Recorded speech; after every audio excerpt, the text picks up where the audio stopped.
Hey farm friends, welcome to Haven Acres. We are on day, 4 of burning brush?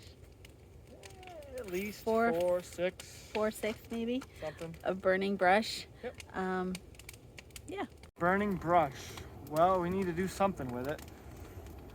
So we burn brush. Well, we've burnt brush in the past because it was our only option to get rid of the brush, because you cut the trees down to make pasture or your site for your home or whatever. You got to deal with the brush. So there's ways of dealing with it. Mostly you can burn it. Or then we had bought a chipper. So we used to chip our brush and use the chips for bedding and composting. Composting chicken offals and pig offals and that sort of stuff, which works great for that. And using it for deep bedding over the winter or anytime we have animals confined for any reason or another. But, you know, sometimes equipment fails and our chipper's not working and the engine needs to be replaced or rebuilt, so we're back to burning brush. So both have great benefits. So if you burn and brush, you're essentially taking all that ash, which would be all the nutrients and everything that's in the wood gets burned down and concentrated into ash that, again, will feed the soil and help the soil.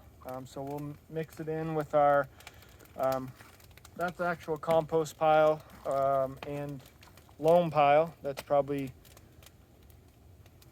50 to 70 yards. Another compost pile there. Obviously, there's a lot of sticks and debris mixed in, small stuff that we couldn't sift out with the skid steer. So that's probably another 50 yards of material there.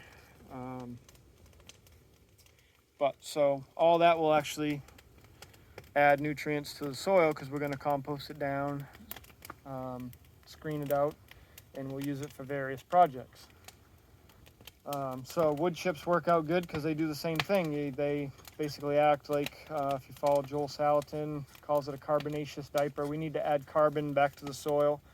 So when trees and everything grow up, that's carbon going up, and then we got to get that back to the soil. So whether it be through mowing or your lawn or what have you, through the decomposition cycle, you're getting carbon back into the soil, which is where the nutrients stay. So in America, we've stripped the soil in many ways through various ways, and now all we have basically is chemical fertilizers. So we don't have any nutrients in our soils. We therefore don't have any nutrients in our food. So to get it back, we do it through compost, through ash, wood chips. So don't believe what they want to tell you, that if you just, limit some cow farts or other CO2, that it's going to all of a sudden heal our land, our world, or what have you. Methane gas, which comes out of the front and back end of a cow, is a natural occurring substance that comes from swamps like over at the Nazinskit or the Everglades or inactive volcanoes, and all of those things produce far more methane gas than any cows could ever do. So the hindrance in farming when it comes to CO2 and pollution and so forth that's destroying the environment is actually coming from the herbicides and the insecticides and all the things that we're putting on the plants to feed the cows and everything in confinement houses, whether it be chickens, pigs, cows, what have you. It's in the industrialization of the farm. It's not in the actual cows. If cows were out on the plains and prairies and pastures and grass eating, and we had that for a model, we wouldn't be talking about all the things that we're talking about in the farming community, and what we need to do to reduce greenhouse gases and whatever your opinion is on that. So this is one of the ways that we're putting nutrients back into our soil. Thankfully here in Maine, I think we have more nutrient dense soil than other parts of the country, because this wasn't farmed like it was out in Iowa Illinois, it hasn't been tilled and plowed and tilled and plowed and tilled and plowed year after year after year. Now there are areas in Maine that have, but in large, Maine's not as hospitable to, producing millions of acres of corn, soybean, and all those things. So I think we actually have better nutrients here in our soil than a lot of places in the country. But And we were huge into sheep farming back in the right, 1800s. right. So this is a tough place to plow in Maine. The river bottoms, Saco River, the Androscoggin River bottoms, those types of things. They get plowed in corn and planted in corn and so forth. But aside from that, you try to put a plow in the ground in Maine, you're gonna tear things up. I mean, it's a rocky, hilly place. We never had this in Shapley, which is we have high clay type soils up here. This is extremely muddy up here. But once we finish disturbing this area, we get our pole barn built and get some more garden beds here. And on that side, we have one field down there that we could definitely till and plant, a crop of some sort down there on a larger scale. But as a whole, like I'm standing on a big rock. There's a big rock there. We have great soils here, but it's not conducive to having a big acreage that you could plow. Most places in Maine, most small hobby farms, homesteads, or the like are just they're just like this. They've been hand-picked, but there's still rocks everywhere. They're great for pasture, which is what they should be used for. And so Shapley, where we used to live, was full of rocks and sandy soils. This one's full of rocks and clay, so we tend to have a little bit more muddy, which is new to us, which is also good because we don't have to worry about, we're more drought resistant, but we're more susceptible to stuck and mud everywhere that we go. So, doing gravel for our road areas where we travel the most, especially with equipment and vehicles, is a priority for us. But it's definitely better for growing and for growing pasture, for gardening, for all of the things that we desire. Yeah. This property is better. Absolutely. 100 times better. And the fact that the Asia Keen back in the 1800s handpicked all this. Yeah, I mean, we've got huge piles of hand-picked stone up here on the hill and over the embankment. There's a large drop-off on this side. I call it the cliff, but it's a huge elevation change. There's a big pile of rocks there. There's a couple other piles here. I'm probably going to utilize them for drainage, for erosion control, doing using it for riprap on the sides of these roads that we're going to put gravel on, so we can use them and not create muddy ruts and have to clean our equipment every 5 minutes because the tracks are full of mud or the tracks are pulling mud down onto our gravel driveway. And just make the property look better too. And it's just everything comes in time. We're trying to get sun back on these fields. The worst thing we can do is continue to let all these trees grow. Sorry if you're a tree lover type, hugger type. We can get some things through trees, and I love trees, but we also need to restore our grass because contrary to popular belief, there was far more trees now than there was 150 years ago.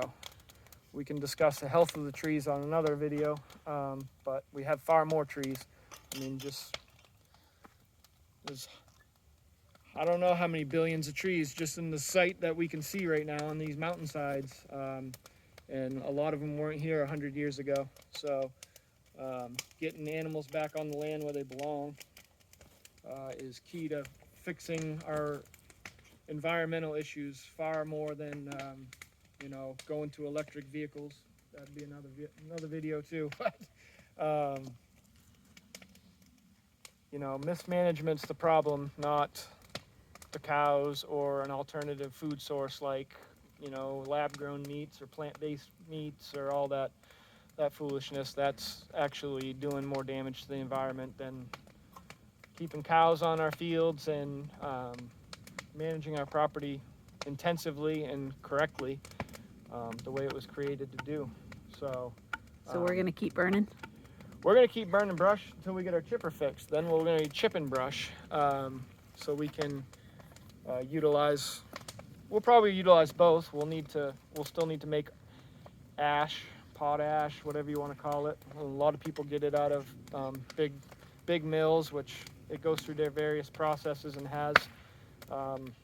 has issues with that. But you know, a lot of reason grass doesn't grow is it's missing something that's, you know, one component. And you know, a lot of times you add ash to a field and then all of a sudden it kicks in. So there's just a lot of things that our soils need that we haven't, you know, been taken care of. Everybody's like, well, just let nature go back to the way it was. That would be a way to do it if there was no such thing as people, but there's people. And, you know, we don't have the herds of buffaloes and all that. I mean, if you're into this kind of thing, you already heard it before, but we don't have all that grazing that was going on, building soils. We don't have people just lighting prairies on fire like the Indians used to do to help the soils. We don't have that now. Now we try to prevent fires. We try to just let old growth, all kinds of dead limbs and so forth on the forest floor that catches on fire. And there's 100 different discussions on it. But the best thing we can do is hold as much water on the land as we can and hold as much nutrients in the soil as we can. So to do that, we need to build the biomass in the soils. And this is all biomass. All these trees, it's all biomass. So if we're going to cut it down for something, we need to get it back down to the soil and be used where it can be absorbed. All the nutrients can be absorbed. All the water can be held on our property, so we don't end up with, you know, drought conditions. So that's why we burn. We burn, we chip, and we just want to improve the soils. That will ultimately improve everything that we're producing. So, yeah. So that's why.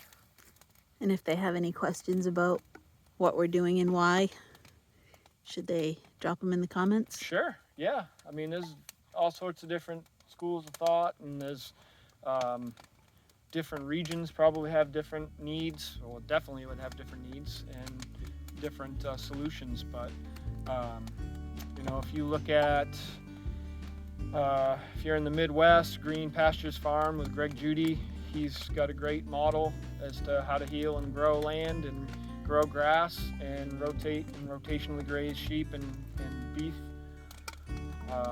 If you're in the South in Georgia, Bluffton, Georgia, White Oaks Pastures Farm, there's a gentleman there, Will Harris is his name. He used to be a conventional farmer, monocropping, you know, feedlot cows basically. And now he's regenerative ag. And then you've got, you know, Joel Salatin, and those are the examples that you'd want to look for to do things the way that they ought to be done to the best of our ability. And I'm sure there's, you know, 100 other people too that I'm forgetting and not mentioning, but those are definitely some good resources for us to be able to actually, you know, have grass that grows and not just continue to rape the land, but actually put it back to the land so we can continue to have abundance from it. So yeah, so that's our discussion for today, and we thank you for joining us here at Haven Acres, and we'll catch you on the next one. Bye.